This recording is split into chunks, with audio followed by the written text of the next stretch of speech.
लो जी मुसलमान भाइयों, हम जा रहे हैं गारे सोर। ਤੁਸੀਂ ਵੀ ਆ ਜਾਓ।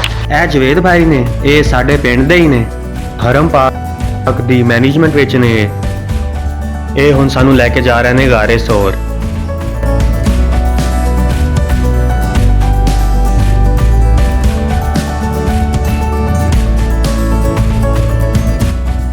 सफ़र का आगाज शुरू हो चुका है और 3 घंटे की हाइकिंग है, तो कोई बात नहीं, हम भी जाएंगे, सुन्नत पूरी करेंगे इंशाल्लाह।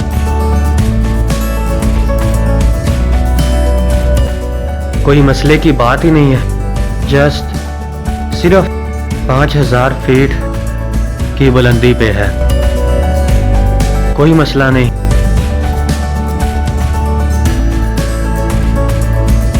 ऐसी होने ही इधर उधर घूम रहे हैं।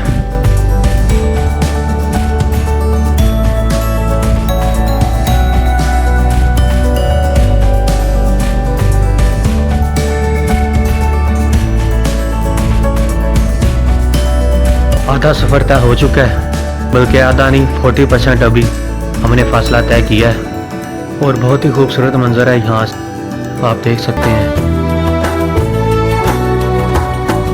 और इंशाल्लाह हमने पहुंचना है।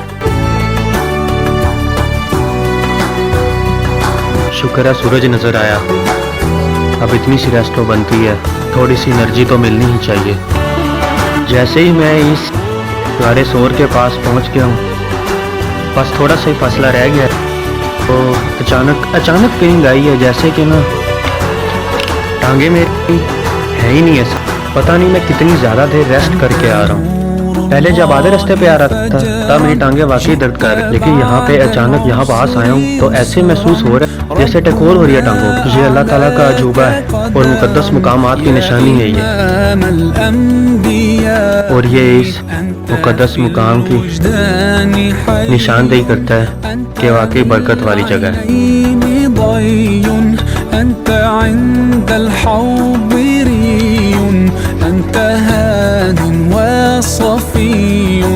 या हबीबी या मुहम्मद या नबी सलाम अलैका या रसूल सलाम अलैका या हबीब सलाम अलैका सलावतुल्लाह अलैका या नबी सलाम अलैका। मैं इस जगह पे खड़ा हूँ जहाँ से पूरा मक्का नजर आ रहा है।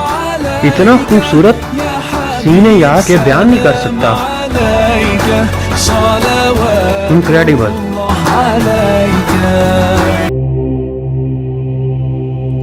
अभी मैं बिल्कुल गारे सोर के पास पहुँचने वाला हूँ और वो ऊपर है, बस थोड़ा सा फासला रह गया 1 मिनट का। तो मैं ऊपर जाके आपको बताऊंगा कि गारे सोर पे क्या वाक़या हुआ।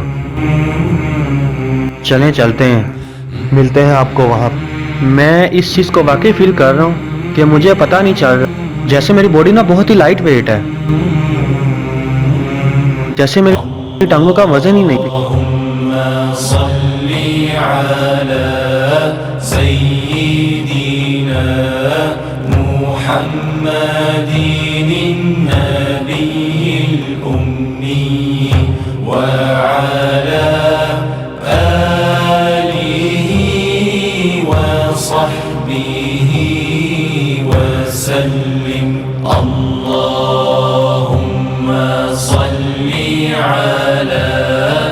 मेरे पीछे ये जो लोग नमाज पढ़ रहे हैं, इससे नीचे गारे सोर है। तो मैं अब आपको बताता हूँ वाक़या। जब मक्का में काफिरों ने आप सल्लल्लाहु अलैहि वसल्लम को शहीद करने का ऐलान किया तो हुक्म हुआ कि आप यहाँ से हिजरत कर जाएँ। तो आप सल्लल्लाहु अलैहि वसल्लम हज़रत अबू बकर सिद्दीक़ रज़ियल्लाहु अन्हु के साथ इस गार पे आ गए। तो कहा जाता है कि वो उनके यहाँ पे आते हुए उनके पाँव पे छाले पड़ गए, तो हज़रत अबू बकर सिद्दीक़ रज़ियल्लाहु अन्हु ने उनको अपने पीछे उठा लिया और फिर यहाँ तक लेके आए उन्हें। और जब यहाँ पहुँचे तो उन काफिरों से बचने के लिए आप हज़रत अबू बकर सिद्दीक़ रज़ियल्लाहु अन्हु ने गार के सारे 70 सुराख थे, कहा पता नहीं, मुझे कंफर्म नहीं है कि उन्होंने वो सारे सुराख बंद कर दिए, लेकिन एक सुराख रह गया था। तो जब वो काफर पहुँचे तो अल्लाह ताला की तरफ से हुक्म हुआ एक मकड़ी को उसने यहाँ पे गार के आगे जाला बना लिया, और एक कबूतरी ने वहाँ पे अंडे भी दिए ताकि काफरों को पता ना चले कि आप सल्लल्लाहु अलैहि वसल्लम इस गार में हैं। तो जो एक सुराख बंद था, तो और आप सल्लल्लाहु अलैहि वसल्लम ने यहाँ पे 3 दिन तक, यहाँ पे 3 दिन और 3 रातें यहाँ पे गुजारी, और हज़रत अबू बकर सिद्दीक़ रज़ी अल्लाह ने वो जो सुराख था वहाँ पे अपना ना पाँव रख लिया। तो वहाँ पे एक सांप था, तो उस सांप ने हज़रत अबू बकर सिद्दीक़ रज़ी अल्लाह को डस लिया। तो इतनी दर्द थी उनको, तो उनकी आंखों से आंसू आ गए। तो आप सल्लल्लाहु अलैहि वसल्लम सोए हुए थे, तो जब आंसू गिरे तो आप सल्लल्लाहु अलैहि वसल्लम ने पूछा अबू बकर सिद्दीक़ रज़ी अल्लाह से क्या हुआ तुम्हें?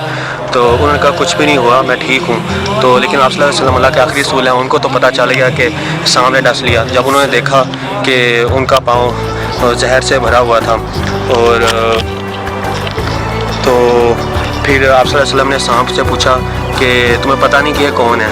तो सांप को अल्लाह ताला की तरफ से आवाज़ आई, तो उसने कहा कि मैं आप सल्लल्लाहु अलैहि वसल्लम आपका 10,000 साल से इंतज़ार कर रहा था, आपकी ज़ियारत करनी थी। तो उस रात पे आगे इन्होंने पाँव रख लिया, तो मेरी मजबूरी थी। तो सुभान अल्लाह। और अब मैं उस गार के अंदर जाके पढ़ूँगा, नवाफिल अदा करूँगा इंशाअल्लाह।